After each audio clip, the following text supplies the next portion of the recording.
ভুয়ো ST certificate নিয়ে মেডিকেলে ভর্তির অভিযোগে এবার সামনে এলো আরও চাঞ্চল্যকর তথ্য। সন্দেহভাজন ৪৭ জনের মধ্যে ১৭ জন অংশই নিলেন না প্রথম রাউন্ডের কাউন্সেলিংয়ে। বাকি ৩০ জন সুযোগ পেয়ে গেছেন বিভিন্ন সরকারি ও বেসরকারি মেডিকেল কলেজে। এই ৩০ জনের অনেকেই সুযোগ পেয়েছেন ডেন্টাল কলেজেও। ভুয়ো তপশিলি উপজাতি শংসাপত্র নিয়ে যে ৩০ জন সন্দেহভাজন পড়ুয়া প্রথম রাউন্ডে কাউন্সেলিংয়ে অংশ নিয়েছিলেন, তাদের মধ্যে ৩ জন সুযোগ পেয়েছেন উলুবেড়িয়া মেডিকেল কলেজে। কল্যাণী জেএনএমে সুযোগ পেয়েছেন ৩ জন পড়ুয়া, এনআরএসে 2 জন, আরজিকর মেডিকেলে 2 জন এবং ন্যাশনাল মেডিকেল কলেজে সুযোগ পেয়েছেন 3 জন পড়ুয়া। এছাড়াও তালিকায় রয়েছে রাজ্যের আরও একাধিক মেডিকেল কলেজ, যার মধ্যে রয়েছে SSKM, Kolkata medical college, Bardhaman medical college, আর আহমেদ ডেন্টাল কলেজের মতো রাজ্যের প্রথম সারির একাধিক হাসপাতাল, যেখানে ইতিমধ্যেই ভুয়ো এসটি সার্টিফিকেট নিয়ে একজন করে পড়ুয়া কাউন্সেলিংয়ের পর সুযোগ পেয়ে গেছেন বলে অভিযোগ। ফার্স্ট কাউন্সেলিংয়ের পরে আমরা দেখছি যে 17 জন ক্যান্ডিডেট তারা অ্যাপিয়ার্ড হয়নি।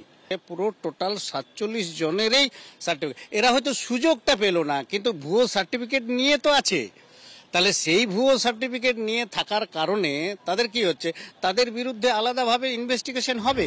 সম্প্রতি ভুয়ো এসটি শংসাপত্র দিয়ে মেডিকেলের ভর্তি প্রক্রিয়ায় অংশ নেওয়ার অভিযোগ সামনে আসে। রাজ্য আদিবাসী উন্নয়ন দপ্তরের তরফে অভিযোগ করা হয়, ভুয়ো সার্টিফিকেট জমা দিয়ে ভর্তি প্রক্রিয়ায় অংশ নিয়েছেন ৪৫ জন। অভিযোগ পেয়ে তদন্তের আর্জি জানিয়ে স্বাস্থ্য ভবনকে চিঠি দেয় আদিবাসী উন্নয়ন দপ্তর। পরে তাদের তরফেই জানানো হয়, ভুয়ো সার্টিফিকেটের ভিত্তিতে ভর্তি প্রক্রিয়ায় অংশ নিয়েছেন ৪৭ জন। এই প্রেক্ষিতে রাজ্যের সমস্ত মেডিকেল কলেজের অধ্যক্ষদের ইমেল পাঠিয়ে ভুয়ো শংসাপত্র দেখিয়ে ভর্তি প্রক্রিয়ায় অংশগ্রহণকারী পড়ুয়াদের খোঁজার নির্দেশ দেন স্বাস্থ্য শিক্ষা অধিকর্তা। সেই মতো ২৪ ঘন্টার মধ্যে মেডিকেল কলেজগুলির তরফে সেই সব নামও জমা পড়ে। এই নিয়ে ইতিমধ্যেই জল গড়িয়েছে কলকাতা হাইকোর্টে। মামলা করেছেন ৩ পড়ুয়া। তাদের অভিযোগ, ভুয়ো তপশিলি উপজাতি শংসাপত্র নিয়ে এতজন ভর্তি প্রক্রিয়ায় অংশ নেওয়ার কারণে তারা মেডিকেলে সুযোগ পাননি। এবার কি ভুয়ো সার্টিফিকেটধারীদের চিহ্নিত করে বাতিল করা হবে অ্যাডমিশন? সেটাই দেখা। সন্দীপ সরকার, এবিপি আনন্দ।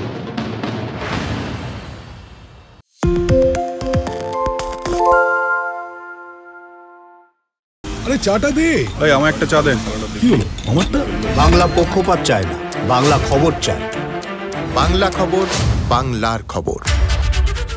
সত্য অন্তহীন, সত্যের খোঁজও তাই, সত্য সন্ধানে তাই আমরা অক্লান্ত, অকুতভয়। এবিপি আনন্দ নতুন ভাবনার প্রতীক, যা মনে মুক্ত, তথ্যে যুক্ত এবং যাবতীয় সীমানার বাঁধন থেকে মুক্ত। সীমা না শব্দটির মধ্যে লুকিয়ে আছে মানা শব্দটি, যেন চোখ রাঙানি এক অদৃশ্য বেড়াজাল, যা আটকে রাখে আমাদের এক ছোট্ট গণ্ডির মধ্যে। একমাত্র সঠিক খবরই গড়ে তুলবে এক মুক্ত সমাজ। সেই জগৎ গড়ার লক্ষ্যে কোনো সীমানার ঠুকুটি আমরা মানব না। এবিপি আনন্দ এগিয়ে থাকে, এগিয়ে রাখে।